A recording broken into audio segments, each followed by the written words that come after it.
அனைவருக்கும் வணக்கம். This video sponsored by BuyMode e-shopping mobile app. இந்த BuyMode e-shopping mobile app ஒரு ஆன்லைன் ஷாப்பிங் கம்பெனி. இந்த BuyMode e-shopping mobile app வந்து Android ஃபோனாக இருந்தால் ப்ளே ஸ்டோரிலும், ஆப்பிள் ஐஃபோனாக இருந்தால் ஆப் ஸ்டோரிலும் அவைலபிளாக இருக்குது. கீழே இதனுடைய லிங்க் நான் கொடுத்துருக்கேன். டவுன்லோட் பண்ணி ரெஜிஸ்டர் பண்ணி இந்த மொபைல் ஆப்பை வந்து பயன்படுத்தி பாருங்கள். உங்களுக்கு பயனுள்ளதாக இருக்கும்.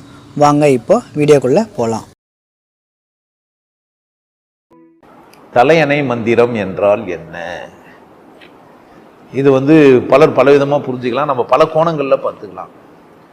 மந்திரத்தை தலைக்கணையில் சொன்னாக்கா தலையணை மந்திரம். மந்திரத்தை இந்த தலையணை மந்திரத்தை பல விதத்தில் பார்த்துக்கலாம். இப்போ தலைக்காணி உனக்கு, பொண்டாட்டி தலைக்காணி நீ. எப்படி அப்படின்னா, நீங்கள் தலைக்காணியில் படுத்துக்கணும். கையை வந்து நீட்டினீங்கன்னா கையில் அவள் பத்துப்பா. புரியுதா? நீங்கள் தலைக்காணியில் பத்துங்கிறீங்க, உன் பொண்டாட்டி தலைக்காணியில் பத்துன்னுப்பா. இப்போ அவள் என்ன பேசினாருன்னா அது பேர் என்ன அப்படின்னு கேட்டினா தலையணை மந்திரம். அங்கே பத்துன்னு சொல்லுவாள். எங்க அக்கள் நாத்தடிக்குது, அதை அட்ஜஸ்ட் பண்ணி தான் பேசுகிறாங்க. அது குறிப்பு, அது இப்போ அதில் வந்து பின் குறிப்பு. அக்கள் நாத்தடிச்சாலும் அங்கே தான் பத்துக்குன்னு. என்ன இருந்தாலும் நம்ம வாழ்க்கையில் முன்னேற முடியாது. கஷ்டம்தான். சிந்திக்க வாழ்க்கையில் முன்னேற முடியாது. நமக்கு அப்போ தான் வந்து ஸ்பார்க் வரும். ஏன் முன்னேற முடியாது வாழ்க்கையில்?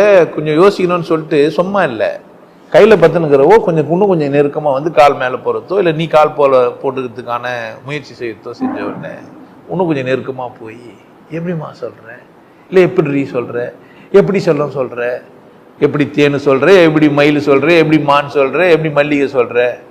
ஏன் எங்கே ஆரம்பித்தாங்க நம்ம வாழ்க்கையில்? பாருங்க, உங்கள் அப்பாவுக்கு 4 பசங்க, 2 பொட்டை பிள்ளைங்க. அதுங்க ஒன்று கல்யாணம் ஆச்சு, ஒன்று கல்யாணம் ஆகல. இந்த வீடு சின்னது. இதை வச்சு நம்ம வாழ்ந்தால் எப்படி பண்ண முடியும்? பெருசாக நம்ம வாழ முடியாது. உங்கள் சம்பாத்தியம் நம்பி தான் இந்த 4 பேருமே இருக்கிறாங்க. உங்கள் அப்பா வீட்டில் என்ன பண்ணுகிறாரு? ரிட்டையர்ட் ஆகிட்டு சும்மா உட்காந்துக்கிறாரு. எங்கள் அப்பா கொடுத்த நகையில் பாதி இப்போ அபேஸ் பண்ணிட்டாங்க. இங்கே இருந்தால் என்ன எனக்கு மந்திரம் ஓதிட்டாங்க தானே. அந்த 12 வயசில் காயத்ரி மந்திரம் சொல்லும்போது கூட உனக்கு சரியாக புரிஞ்சிருக்காது.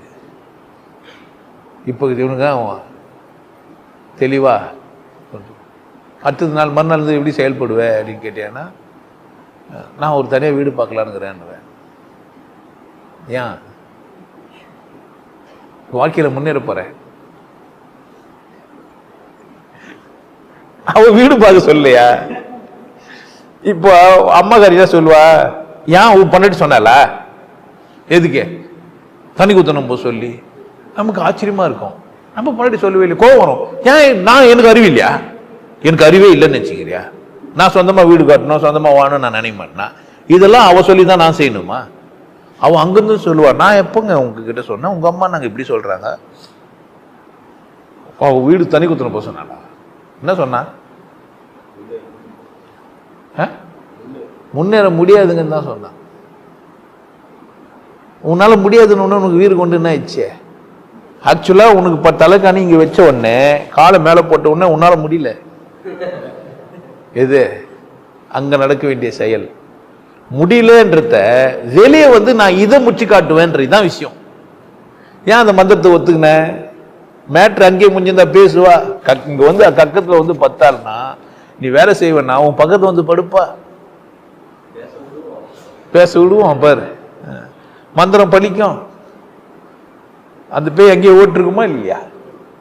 எங்க இங்க முடியல, காலை மேல போட்டு பார்த்த, என்ன பண்ணி பார்த்தவும் ஒன்னும் வேலைக்கு ஆகல. வெளியா டைரக்டா ஒன்னா சொல்ல, வாடகை போலாம், நீங்க மட்டும்தான் சம்பாதிக்கிறீங்கன்னு, அவ்வளவுதான். ஒரு வார்த்தை தான். சின்ன மந்திரங்கள்லாம் பெருசாலாம் இருக்காது. இப்ப இந்த தலைவந்த மந்திரத்தை நான் அட்டக்காவாம இருக்கணும், நான் என்ன பண்ணணும்னா, இந்த இன்னொரு தலைகாணி, இந்த தலைகாணி இதுல எடுத்து அவளுக்கு போட்டு கடையில் போய் 2வது தலைகாணி வந்து அக்கல் நடுவில் செருவிக்கணும். கால அக்கலுக்கு இல்லை, அங்கே செருவின்னு 10 தூங்கணும். அப்போ உனக்கு தலையின மந்திரமே கேட்காது. ஏன்? ஆமா, உனக்கும் எனக்கும் நடுவில் ஒரு தலைகாணி இருக்கும். இப்போ தலைகாணியவே மந்திரமாக்கிடணும். தலையணை மந்திரம் அப்போ செலவாது.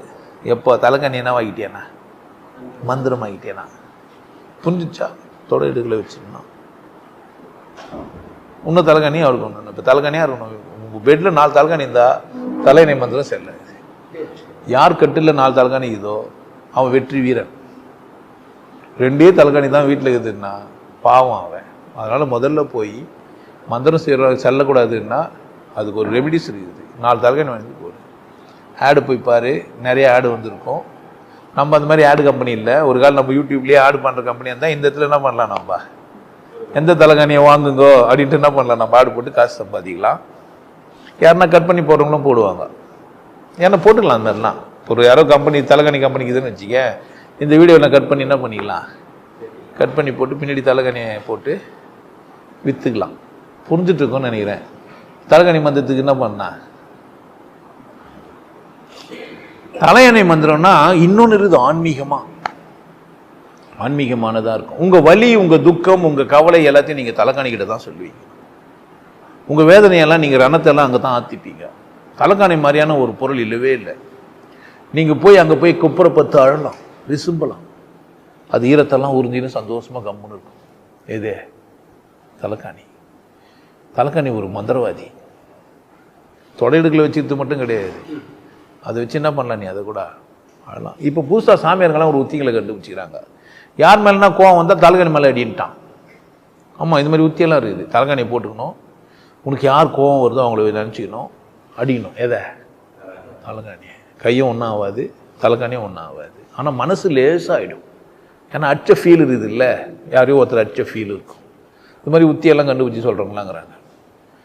அது நான் சொல்கிற உத்தி இல்லை. நிறைய பேர் ஊரில் வளத்துலலாம் அது மாதிரி சொன்னுக்கிறாங்க. அது எந்த இல்லை. இந்த மாதிரி உத்தியும் கூட நீங்கள் என்ன பண்ணலாம், கையாளலாம். இப்போ தலைகாணி வச்சு என்ன பண்ணலாம், கால் சந்தில் வச்சுக்கலாம். இல்லை 4-5 தலைகாணி வாங்கி வச்சு மந்திரங்கள்லேருந்து தப்பிச்சிக்கலாம். அது தூக்கி வச்சு அச்சு கோவத்தை தனிச்சிக்கலாம். புத்திசாலி போச்சுப்பான்.